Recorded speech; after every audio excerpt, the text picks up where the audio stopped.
पटना में मेट्रो शुरू करने की परियोजना पर काम चल रहा है। मेट्रो की सभी अनाउंसमेंट भोजपुरी में ही होगी। कुछ इस तरह: दरवाजवा से एक हाथ भी दक के खड़ा रह, नाही तो चपा जइब। पियरकी लाइन से पीछे खड़ा रह, सटल तो गइल बेटा।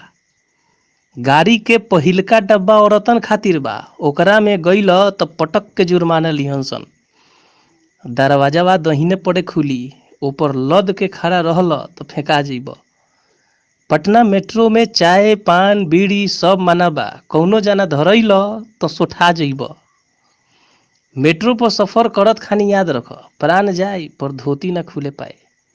बूढ़ पुरनिया लोगन और मेहररुअन के बैठे लागी जगह दे द, ना तो हौंक के मियाज हरियर कर दिहल जाई। मेट्रो के संपत्ति आपन समझ के केवाड़ी पंखा खिड़की बत्ती पे बुरा नजर मत डलिह, देखला पर रगेद के मारल जाई।